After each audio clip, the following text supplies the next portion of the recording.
Hello, everybody. Welcome on the second part of the portfolio review, online portfolio review, where we meet with Tomoya Imamura, the expert from the Hungarian part. Hello, Tomoya. Oh.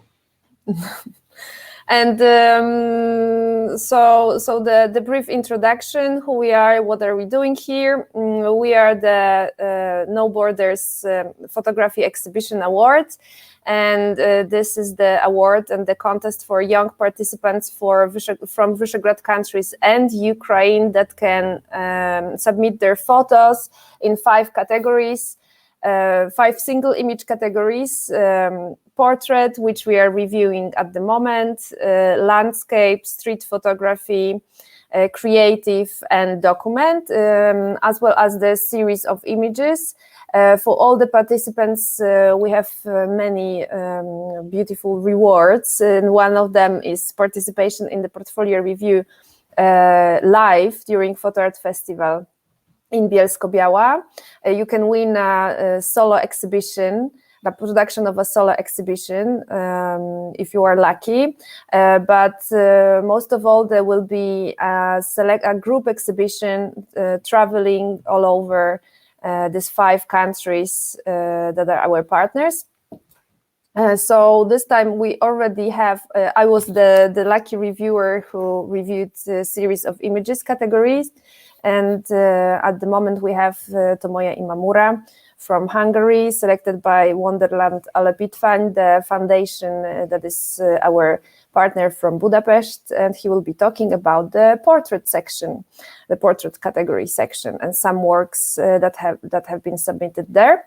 I also wanted to mention that the submission is still open until September, and you can find all the information in on our website.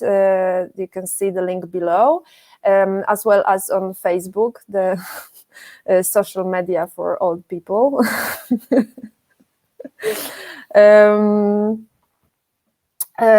What else? And search for we have great reviewers, photographers from Visegrad countries, and not only mentioning that Tomoya Imamura has a very diverse background, and I'm very happy to meet you today. Tomoya was already present during the lecture about the portraits for our participants, and I'm really looking forward for what he's going to say, what kind of tips and what about photography he's going to give you all and us all. And welcome, Tomoya. I would like to start with a little presentation of your work and your work as an artist, because we were just wondering that, okay, we have saw some of your photos, and but still you didn't have your own presentation at our contest.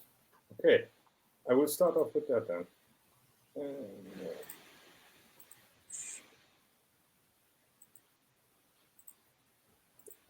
Maybe another important information is that during Photo Art Festival in Bielsko-Biała this year in October, you can not only see Tomoya directly, but you can see his works from the series Pet of his Corpse that I hope you will be talking about now. 1 second. Yeah, okay, now here it is. Okay. I'll start. Should I talk about my background again? Yes, you can. Yeah, you can start with that. Okay. So I've started. Are you ready? Yes, I'm ready. And Ines, you can switch me off maybe, because so we have Tomoya with his presentation. Okay. Yes. Hello, my name is Tomoya Imamura, and for my background, I should probably say that my mother is Hungarian. I am a Hungarian citizen, and I do speak Hungarian if the question arises. My father is Japanese, and I was born and raised in Germany. That's also where I am right now. And yes, I We'll be talking about my work, Petőfi's Corpse. My work generally revolves around the theme of nationalism in Europe, but specifically the forming of the Hungarian national self-image, of the Hungarian national identity. I usually combine documentary images with staged images, where the idea is that the edges sort of bleed into each other, and you're never quite sure what part is staged, what part is documented. For the sake of time, I will be mostly showing my work, which is the series Petőfi's Corpse, which is also the one I will be showing in Bielsko-Biała. And this work is about the post-socialist present in Hungary and its connection to the rise of nationalism, and basically about the revival and reinvention of the country's own national identity after communism. It's specifically about Hungary, but traces of it will probably be familiar to other Eastern European, Central European countries as well. In this series, I've called it Petőfi's Corpse because it's a reference to Sándor Petőfi, who was the national poet of the Hungarian Revolution against the Austrian Empire in 1848. The thing is, his death was never fully cleared, so we don't know if he died in battle, if he died while fleeing, or if he died in captivity. And this uncertainty around his death is sort of an allegory for the uncertainty of the Hungarian self-image, somewhere between the historically suppressed nation and the greatest place on earth with the most beautiful woman. In the series, I also use papier-mâché objects, as you can see here, which usually represent communist symbols or Hungarian national symbols, which find their way into everyday situations. Now, most of the viewers will probably understand the communist symbols, like Lenin, for example, in this case, but they will have problems understanding the Hungarian national symbols. All they will probably understand is that they have some kind of meaning because they are being highlighted. Now, on a visual level, they work sort of as burnt out holes in the images, photographically speaking, because they are white, color is missing, and usually in a photograph, white spots usually mean overexposure, so there is information missing on a visual level, but also maybe for outsiders on a symbolic level. Another recurring element in the images is the 1 kilogram loaf of bread, which is sort of a standardized mass product, which still feels very communist, but it also has a Christian symbolism, obviously, because bread is the body of Christ, and this is supposed to describe the connection between the church and the nationalist movement. In connection with the title, Petőfi's Corpse, it also highlights Petőfi himself as sort of a messiah of the new national identity, especially the aspect of it which is sort of in a perpetual victimhood, because in the time of Petőfi, it was true that there were centuries of foreign oppression, but today it's more of a tool, weaponized tool to give the Hungarian people a feeling of always having a suppressor, I believe at least. But the series also references certain shifts in this kind of historical focus, historical self-image, where people start to look for other references in history and thereby also other ways of seeing themselves. And in the end, it sort of incorporates a very valid feeling of disappointment, basically, a disappointment about the lost hopes of capitalism, which is supposed to say that whatever is being criticized in this series is also subjectively understandable. Now, I will also show you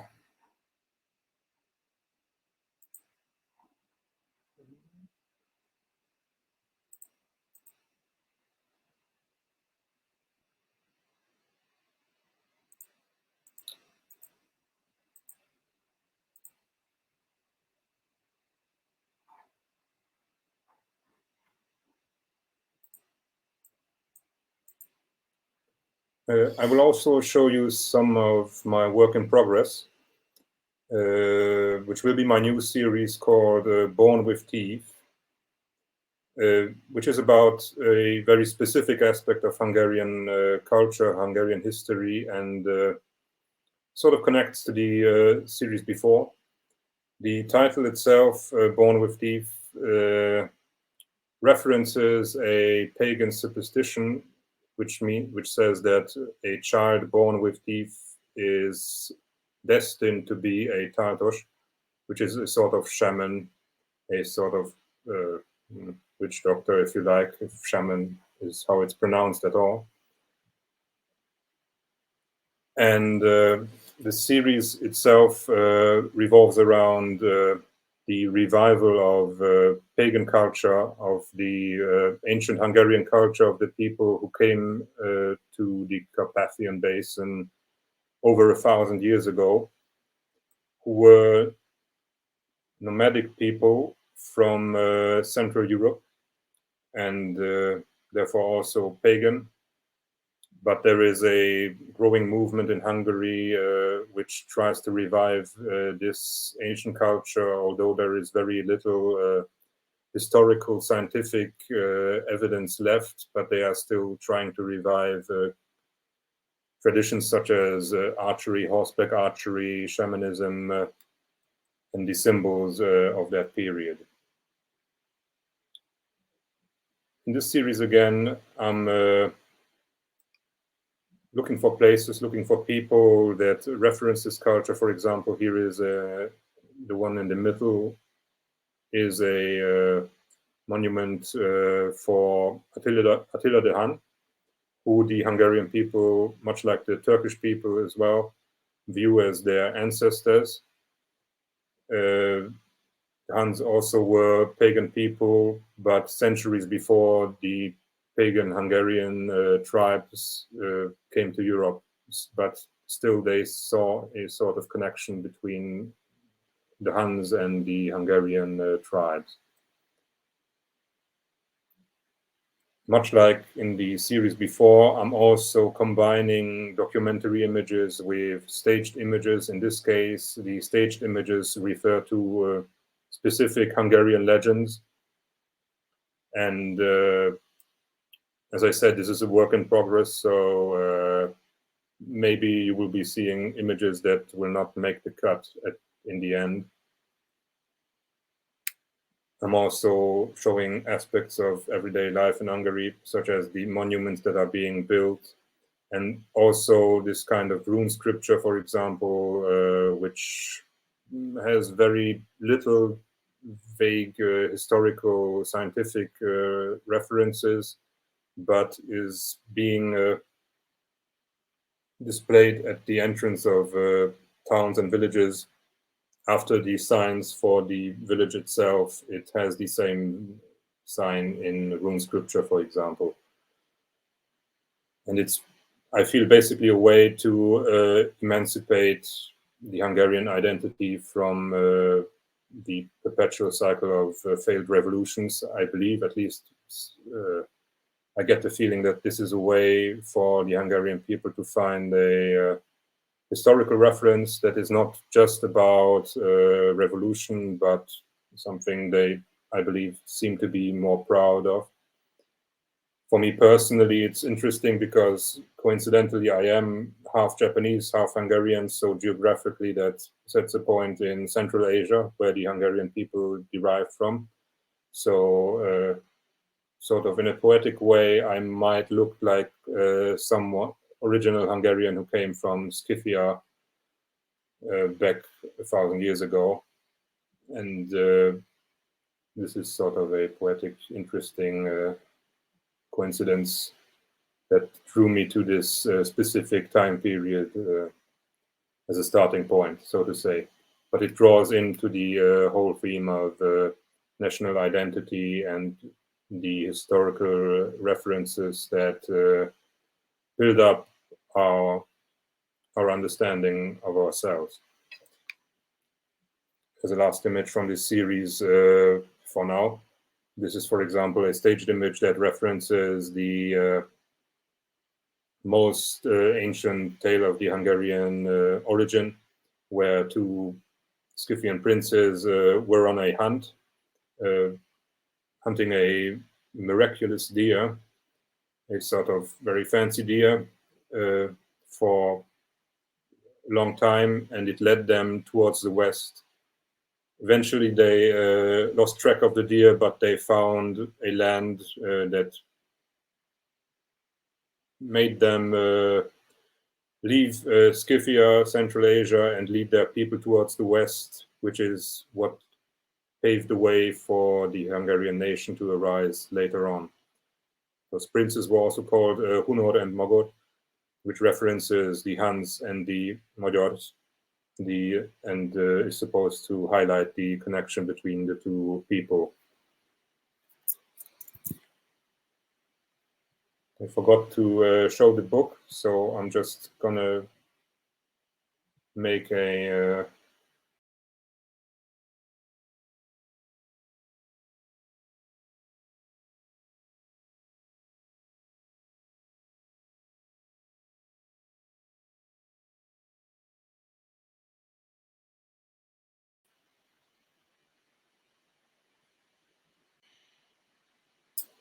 We've got you back. Okay, are we still recording? Today is, a day of surprises, but it's okay. Happily enough, I'm not live. So I've clicked on Leave Studio instead of Leave. I'm sorry. Yeah, but I'm getting tired as well. Off, so it's okay. I forgot to show the book, so that's what I will do next. It has to be edited later on. Okay, I'll continue now with this. Yeah. In this regard, I also wanted to show the book that I've made for the series Petőfi's Corpse. I only have two left. That's why it's good. This is a video. Usually I wouldn't have the chance to show it. It's also supposed to show the connection between the bread on the title and Petőfi's Corpse. On the title, it's German. I'm sorry, it was a German word originally, but the first page is in Hungarian. This book formally is connected to an old Petőfi book my grandmother got as a pupil back in 1956, in the year of the revolution, coincidentally. What you can see about this is that it doesn't have a cover anymore, and it only has what the Germans call the dirt cover, which is the cover under the cover, because in older times books were only made with the dirt cover, and you would bring them to a bookbinder afterwards to have a custom cover made for your books, your Bible, or so forth. So in the production of this book, which I bound myself, that's why there weren't as many to begin with, I've tried to emulate this dirt cover look. And the bread on the cover is a specific stamp I've made for this specifically. Yeah, and what you can also see is the fact that I've used two colors in the production of the book, two colors that also play a role in the images. You will see them repeat inside the images themselves. One is sort of a socialist mint green, which is present in a lot of old socialist buildings.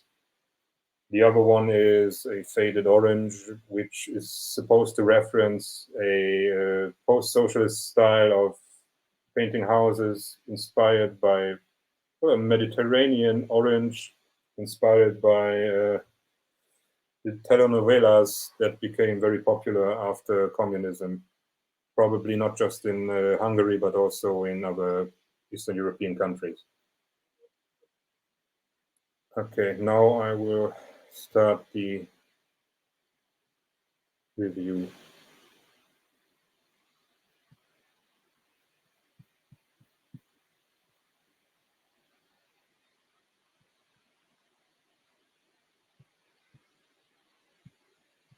You will have, if you can, please edit out this transition.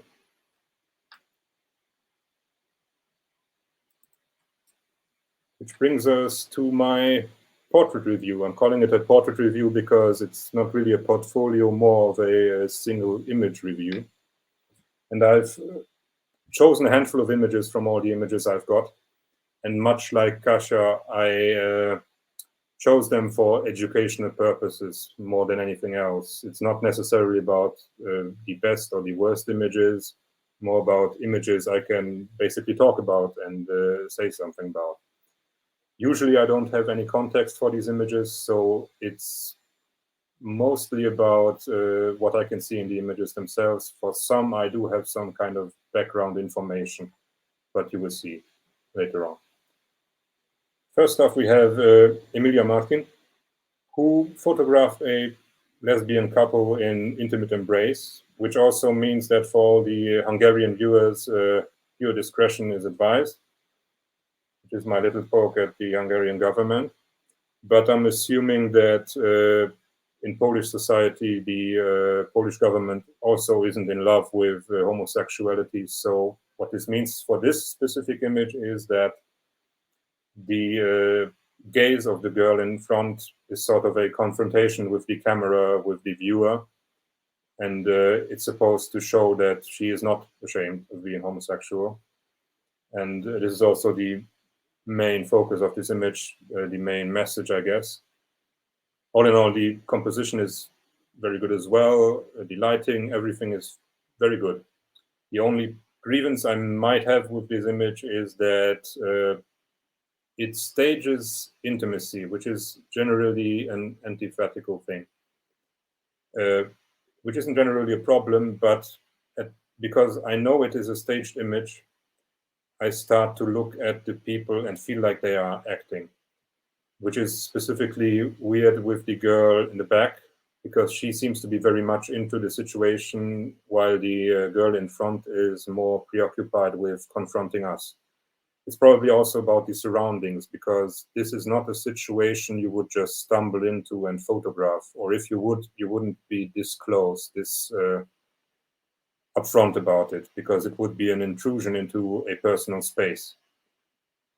Now, I imagine this would be sort of a place where they secretly meet, or a personal space where they usually meet.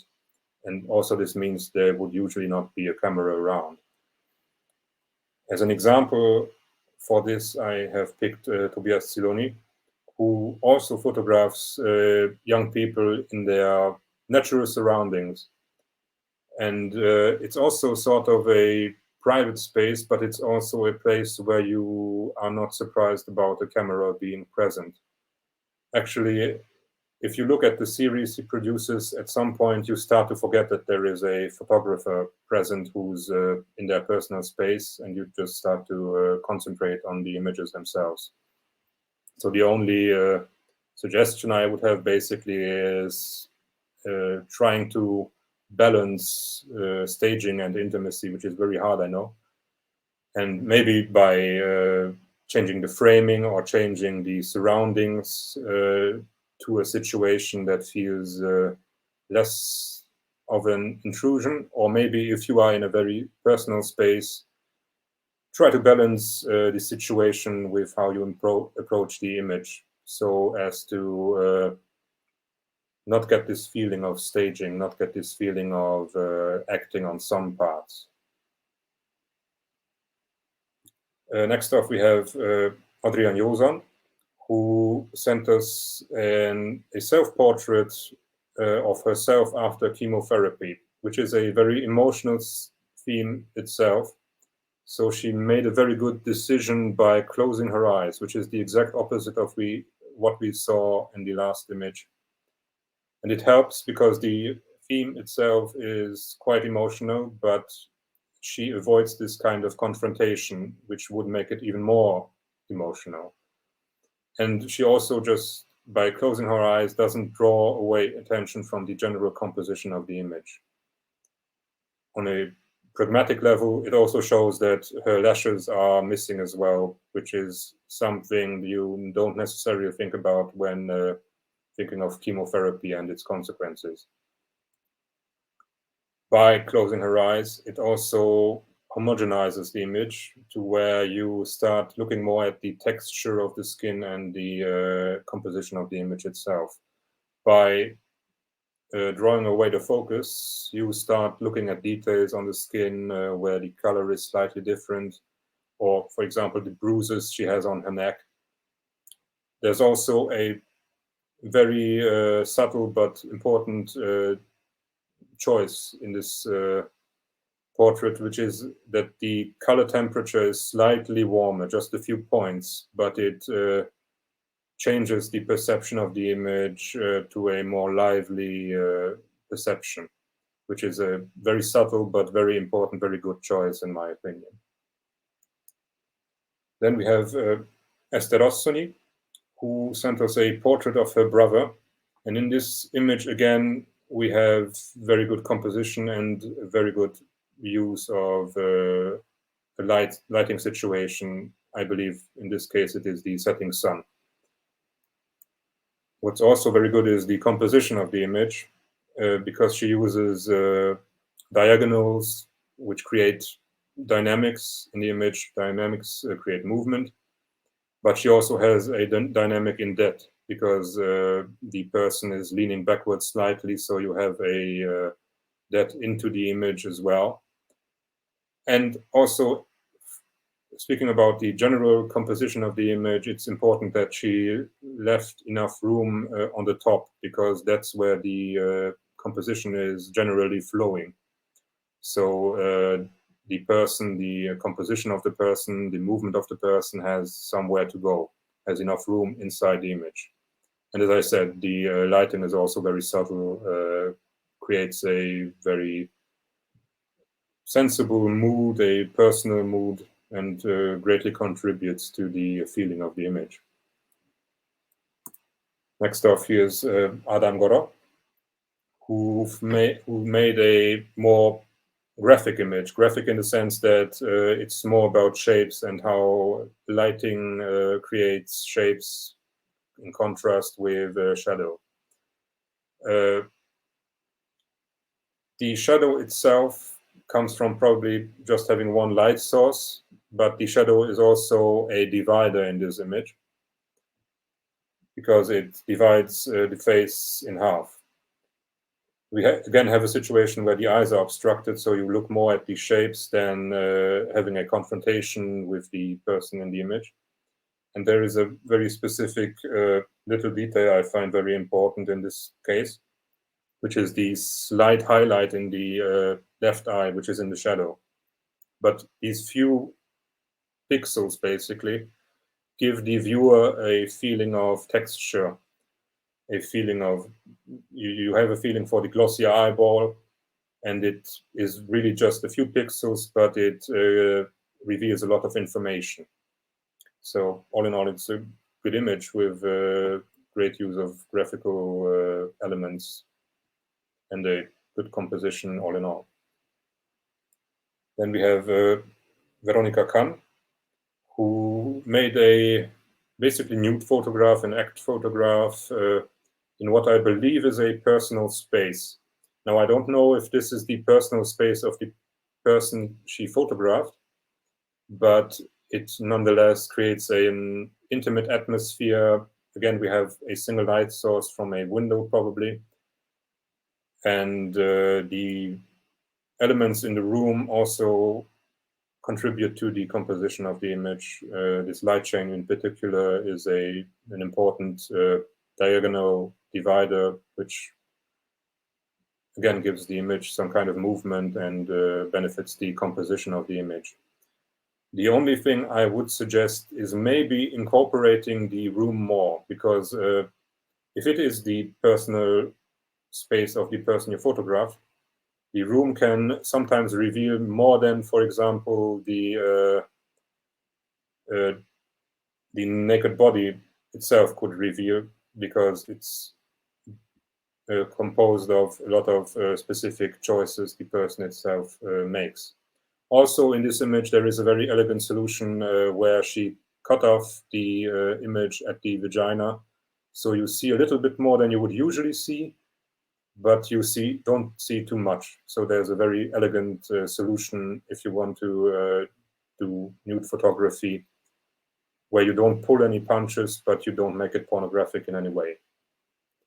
And I have an example for incorporating the rooms into a portrait by Agata Kaputa, who isn't necessarily known, but he made a great series about 14-year-old boys in their confirmation suits, and he always lets them pose in their own private childhood rooms.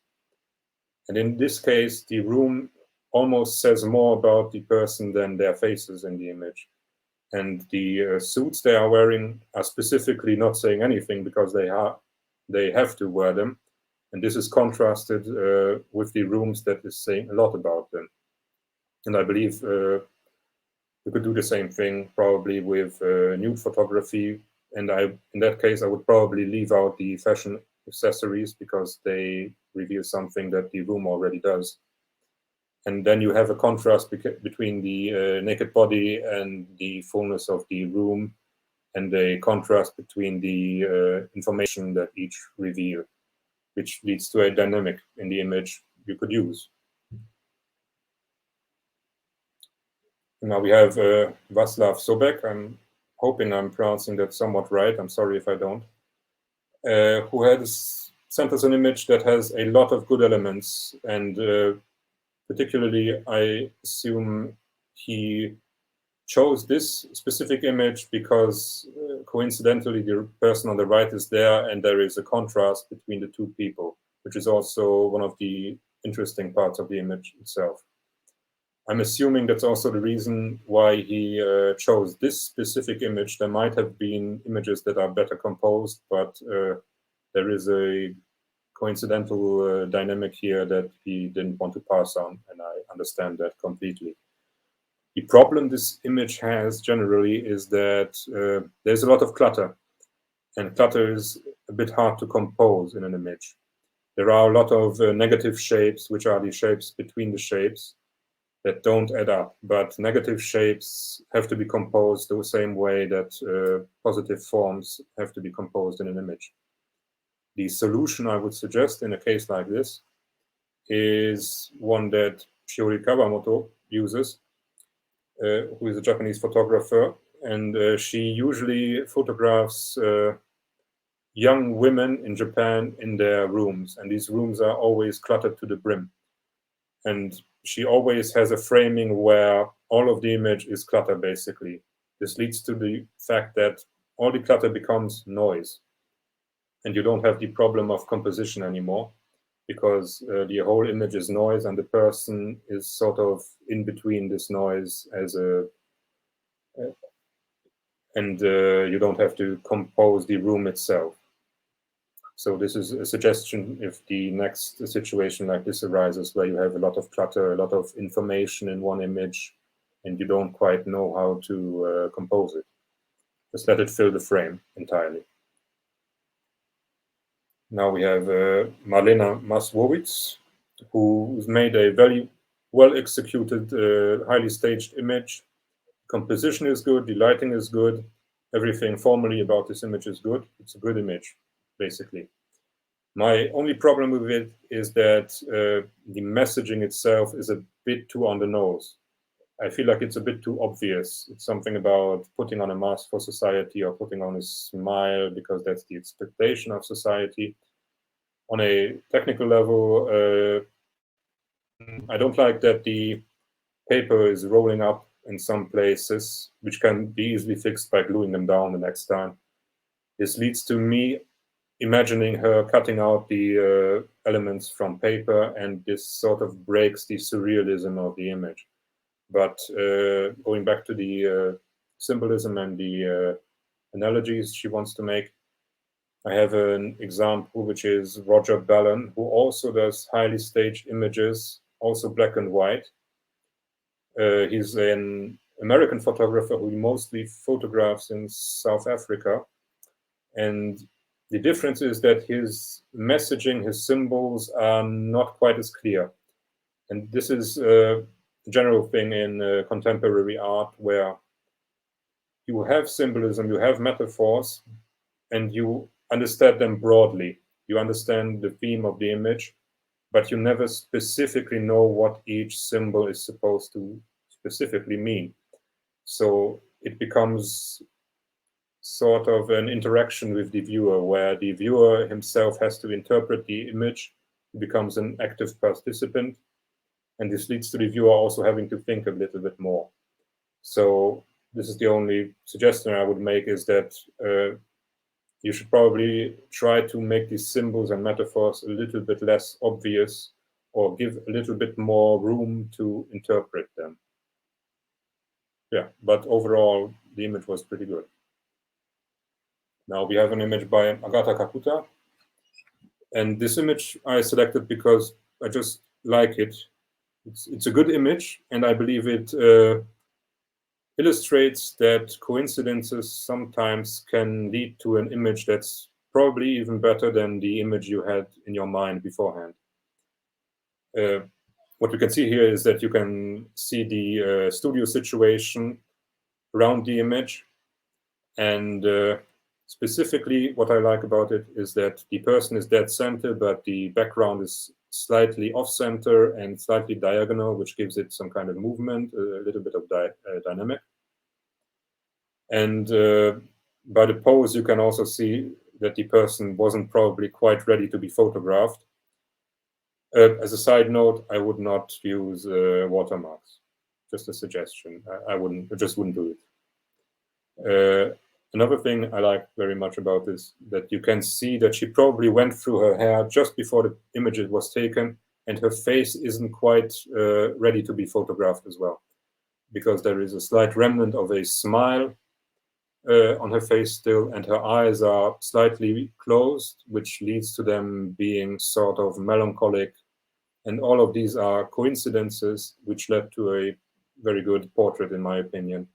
Supposed to illustrate that coincidences can be used to have a better image in the end than what you would have planned beforehand.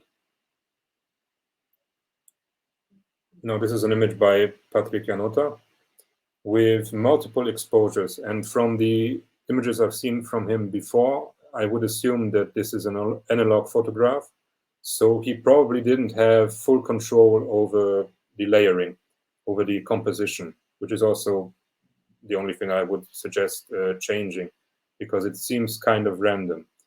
But the idea itself is pretty good, because he tried to combine multiple perspectives of a face in one image, which is also a sort of scientific method used in mugshots, for example, where the idea is that you have the maximum amount of information about a person's face or head for more or less scientific reasons. But it's also something that Pablo Picasso did, where he combined different angles, different perspectives of certain elements of the face in one portrait. This is just supposed to be food for thought. So maybe the next time you do a composition like this with multiple exposures, you can think about these references.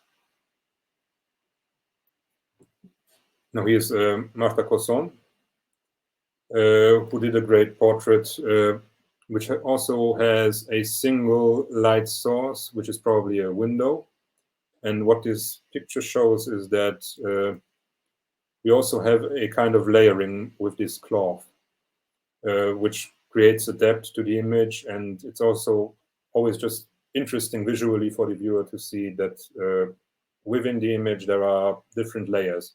In this case, the layer also catches the light of the sun, and this highlights the mood, the atmosphere she was trying to create, sort of nostalgic, sort of melancholic. And the cloth, the layering,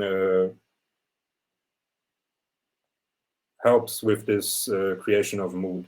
And it's just also a good way to make the image more interesting just visually. This image by Katarzyna Main I selected because it is a good applied portrait. with a lot of conscious decisions that work out very well. For example, the clothing is very well matched in color and texture with the environment, and she used that very well. You can also see through the background because the plastic is opaque, so you have a sense of the surrounding even behind the background. And generally, the composition is very good. The lighting is very good. I feel like it's slightly over sharpened for my taste, but that's a question of taste. And as I said, it would work very well in a magazine or as an editorial portrait or something like this. A lot of good choices, clean, good image. This image by Alexander Rostek, I chose because it is very easy to fix, in my opinion. The thing with this image is that it has a very dominant, writing in it. And if you have writing in it, it has to mean something for the image. Now, I'm assuming this doesn't mean anything, but I might just not understand the language. Either way, there is a slight problem with fleeing lines with the perspective from the bottom up, which is a general problem, a general complication when you photograph architecture. That's also why a lot of professional architecture photographers use full format, big format cameras where you can change the perspective of the image before you take it. But you can still correct this in Photoshop afterwards. And generally, I would say that anything that recreates the way you saw an image and accounts for the imperfections a camera has, the lens has, is an okay correction. But in this case, I don't think it's a problem to just take away, for example, that T, because if you don't have a documentary focus, I don't believe it's necessarily wrong to just cut out certain aspects you don't want in the image. Now here we have a cropping where only the word "mon" is visible, which still doesn't mean much, but it at least means my, mine in masculine in French. Why not? And now it looks like a sort of magazine cover or something. So now it becomes sort of a fashion image. And also what it does, it highlights the reflection in that right-hand window more, which is very interesting and maybe something to work with. Coincidentally, a very interesting distortion in that window. And as a last image, we have Agnieszka Popowiecka, who just made a very good portrait, a very well composed image with good use of depth and an interesting use of layering with the shadow on the face, which again creates sort of a graphical element where forms interconnect and create layering, which is visually interesting for the viewer. Also, on a technical level, she used the grayscaling very well, because with black skin, you sometimes have the problem that you lose information in the dark parts or in the lighter parts. But she hit the amount of grayscaling very well, because all of the information is there. She managed the shadow, she managed the darkest parts in the eyes very well. You still have the reflection in the eyes of herself standing in front of the person. So it's a very well executed image. And this was the last one in my presentation.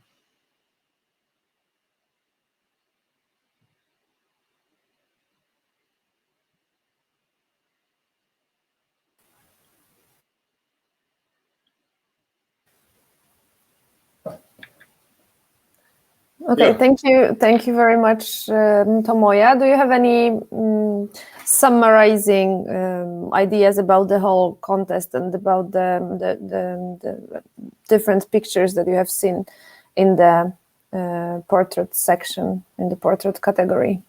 Well, I was sort of surprised to see a lot of variance between the images. So the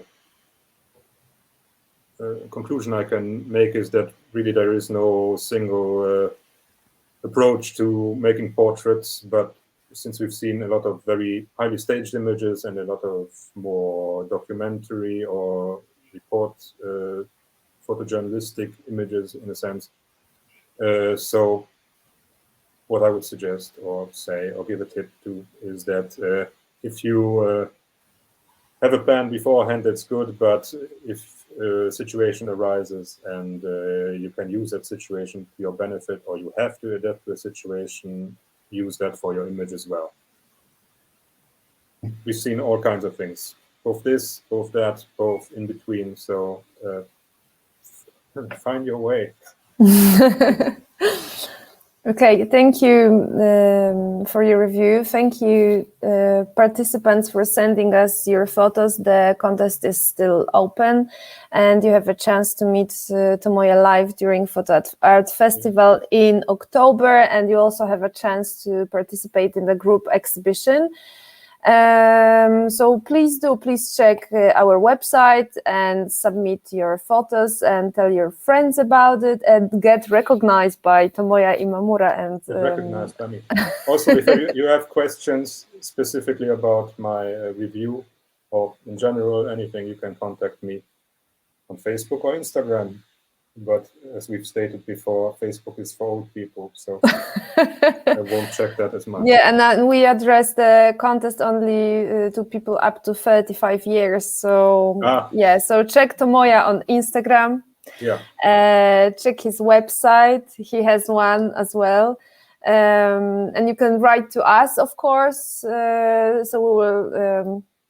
we will forward the message to Tomoya, and good luck to the participants that are submitting, that are applying to our contest, and see you soon, hopefully. See you live.